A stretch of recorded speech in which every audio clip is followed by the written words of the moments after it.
Hello beautiful peeps, it's Natasha coming at you with another video, and it's been a hot minute since I've done a video. I know.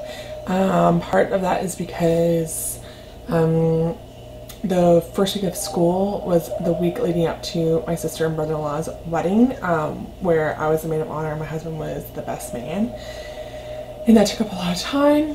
Plus that was the first week back to school and I'm back to work, so there's a lot of things going on. So I took 2 weeks off of filming and blogging and just kind of posted on Instagram, and that's pretty much all I did for the 2 weeks as far as social media, blogging, vlogging, all that kind of stuff is concerned. But I miss it and I wanted to get back to it. So, and also today I am announcing the winner of the giveaway, which was my last video that I posted here on YouTube. So take a look in the description box down below for the winner details, and I will announce the name a little bit further on in the video. So I am in my kitchen, which is a bit of a disaster, but you know, working, 3 kids, etc, etc. It is a perfect fall temperature outside, which gets me in the mood to cook and bake, and I figured we could chit chat, do a little life update. I'm gonna roast some pumpkins, and then what's great is that when you roast these bad boys, they're so easy to scoop out the insides, and then you can put them in the fridge or freeze them, and you can use them for soups, pies, cakes, breads, muffins, lots of good stuff, pastas, sauces, baby food. Riley's already had pumpkins, so so many good things. So I picked up 2. They're like called like sweet pumpkins, or pie pumpkins, I think is what they're called. They're just tiny little ones. I think I got these for like $1 or something at No Frills, which is cheaper than a little pouch of baby food. So, and I love pumpkin soup. So I got a huge bag of carrots for like $1.50, like a huge bag. I got these 2 pumpkins. I'm gonna roast both of them. Super easy. Set your oven to 400. Cut these in half, rub some oil on them, salt and pepper. Only put pepper if you're only going to use them for savory dishes. If you think you're going to use them for sweet, then put just salt. Then you roast for like 30 to 40 minutes, something like that, and then the skin just peels right off, and then you have roasted pumpkin that you can put in any recipe that calls for like canned pumpkin. And it's so much better because it's fresh, right? And pumpkins are everywhere right now. So, yeah, before we get into it, thank you for stopping by. If you don't know me, I usually post videos twice a week, and I'm just trying to figure out the scheduling. I used to post on the weekends and kind of all over, but my work schedule's a bit all over the place right now, so I'm still trying to balance out the schedule of filming and blogging and all that kind of stuff. I think for right now, to ease back into it, I'm going to do 1 video a week and my 2 blog posts. Once I get it set and kind of figured out and balanced, I'm going to update everybody and let you know what is what. If you do not follow me on Instagram, it's natdareshi. And I have some awesome posts coming up soon, and later on today, or actually might be up already by the time this video gets posted, I'm hosting a giveaway with KSAP, so it's definitely something you want to go check out, go enter. So yeah, alright, let's start.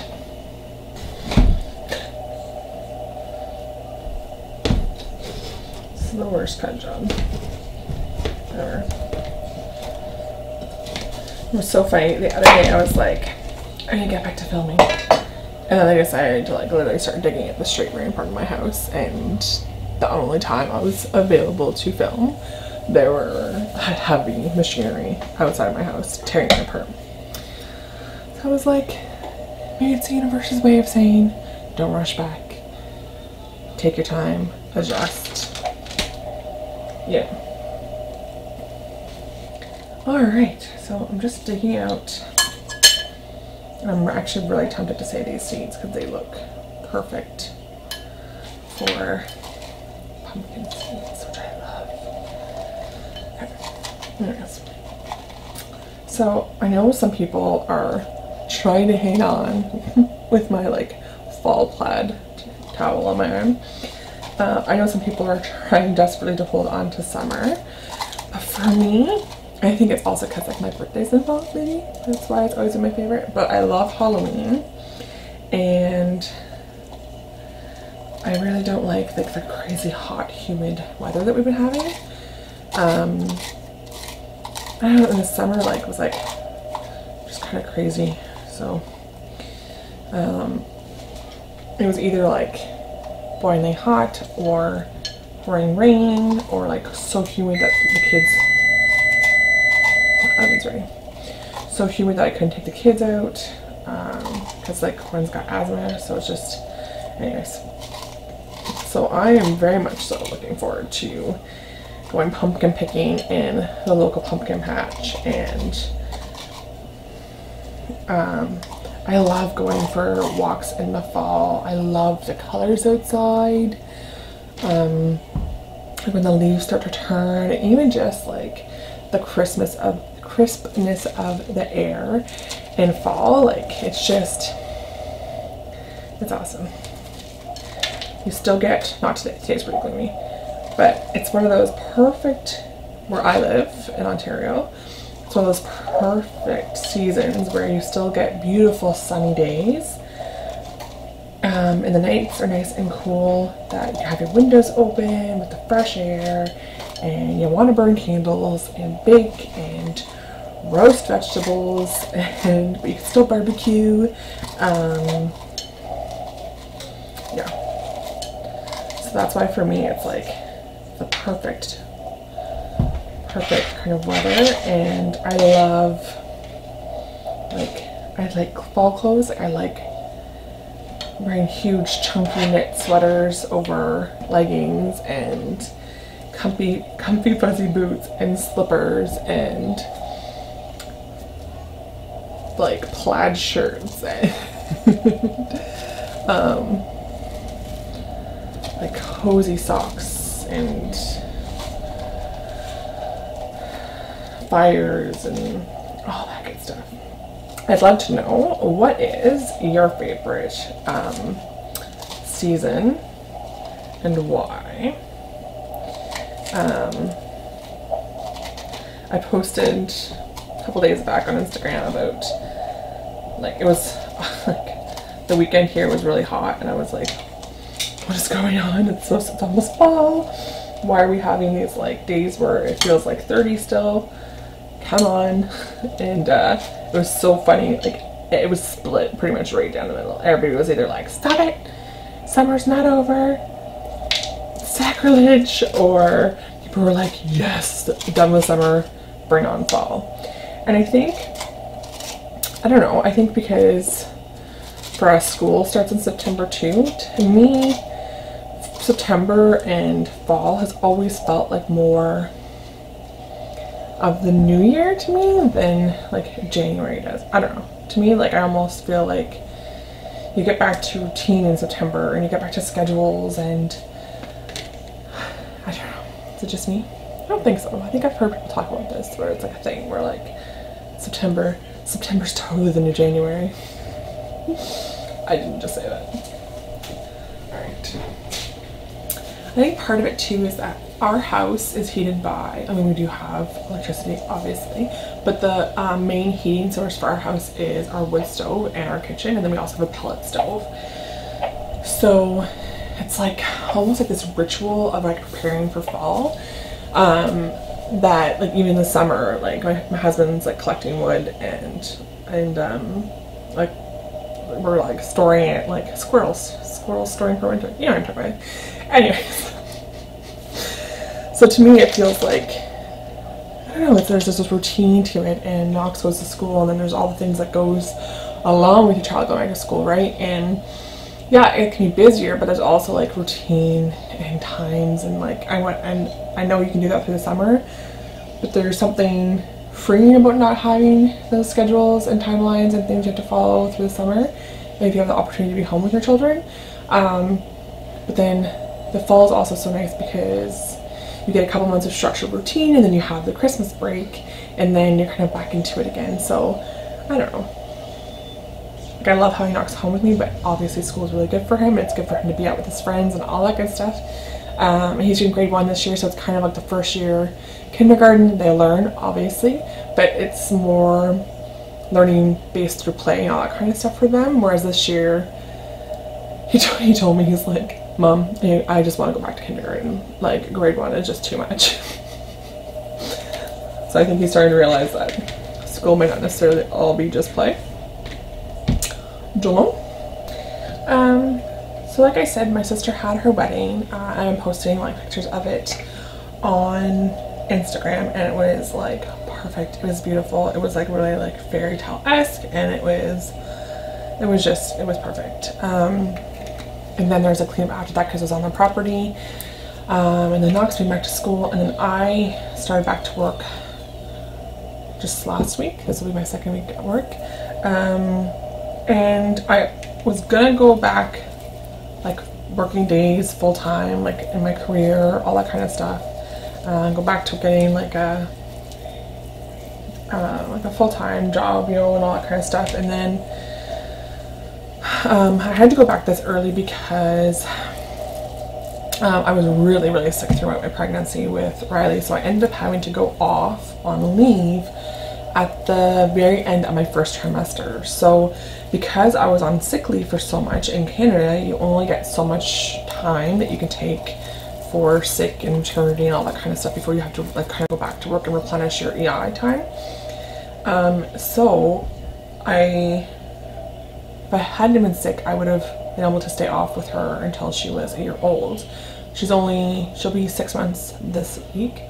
I just felt, I know some people do it, I know some people go back to work right away and have their children in care at a very young age, and to each their own. For me, I think I would just rather be home with her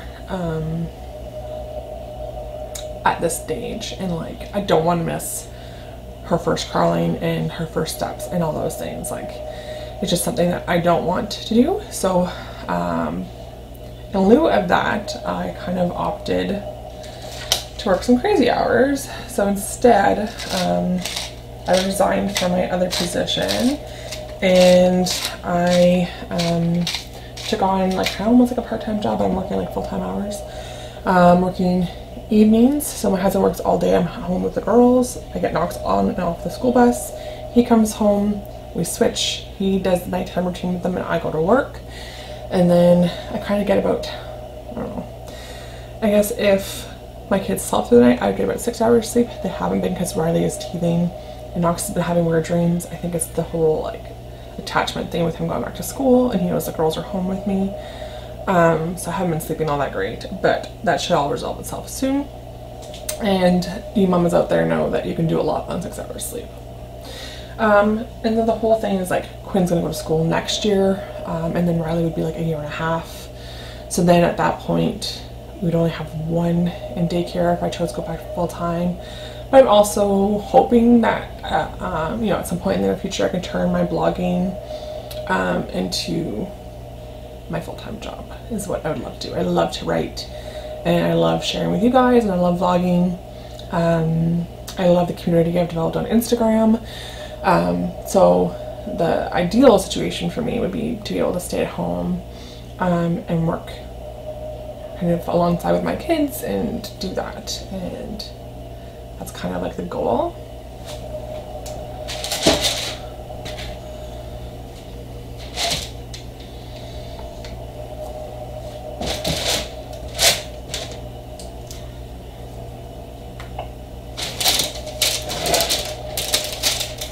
Something's going in the oven.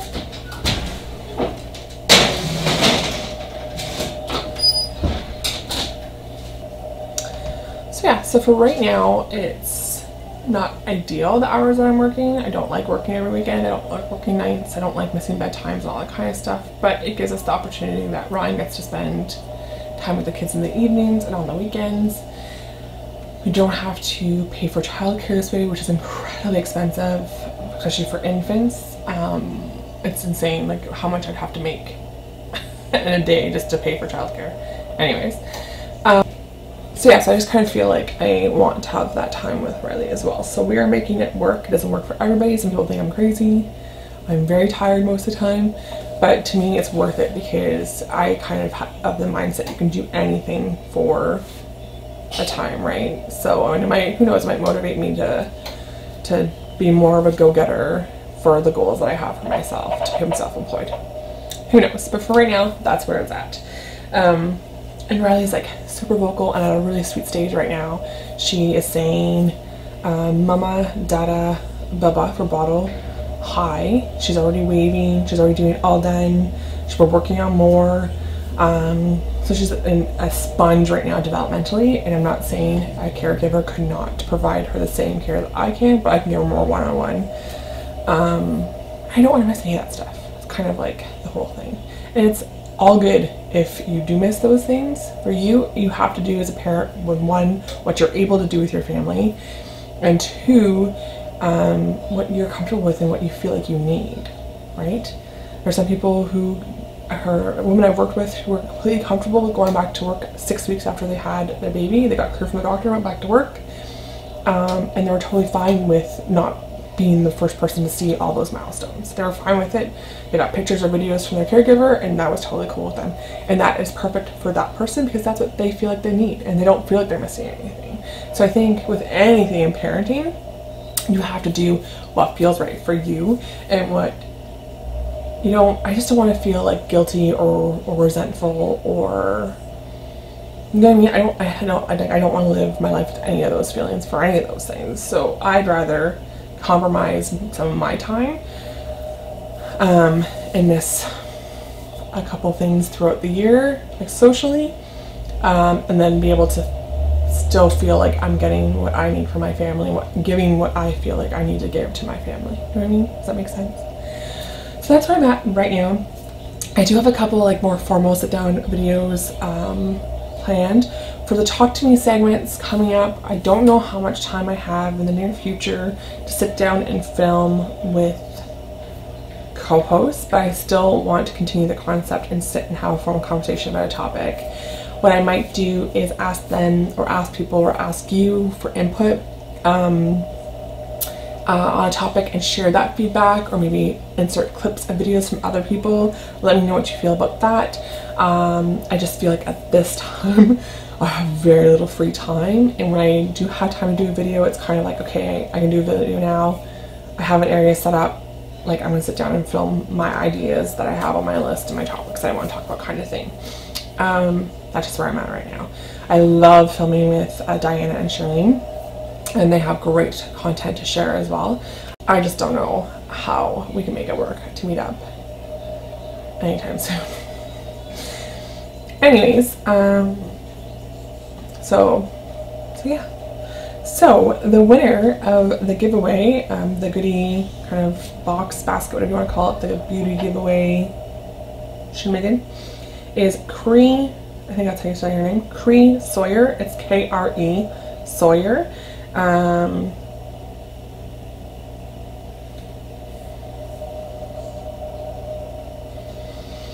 So I hope I'm saying it right, Cree Sawyer. Please contact me to give me your mailing information. You can email me, you can message me on Instagram. Email's info@natashadereshi.com. Instagram is natdereshi. Contact me and I will get your prize sent out to you. If you're not following me on my other social media, I am Nat Dereshi everywhere that I'm connected. Pinterest, Twitter, Instagram, Facebook, all that good stuff. I have lots of great things coming up, some contests, some giveaways, some good stuff. And like my very glamorous pictures that I post on the regular. But don't forget to like this video, subscribe if you want to be notified when new videos come out, ding the bell, so that way you'll just get a little notification on your YouTube app telling you that I have a new video available to watch. And like I said, I don't post a lot right now. I'll be about once a week, and once I get back into the rhythm of things and get my filming area fixed back up, because we've been moving things around the house, it'll be back up to 2 times a week. And then my blog posts on natashadereshi.com. So I look forward to chatting with you. Please leave any recommendations, comments, questions, and that good stuff down in the comment section down below. And I'll talk to you guys later. Thanks. Bye.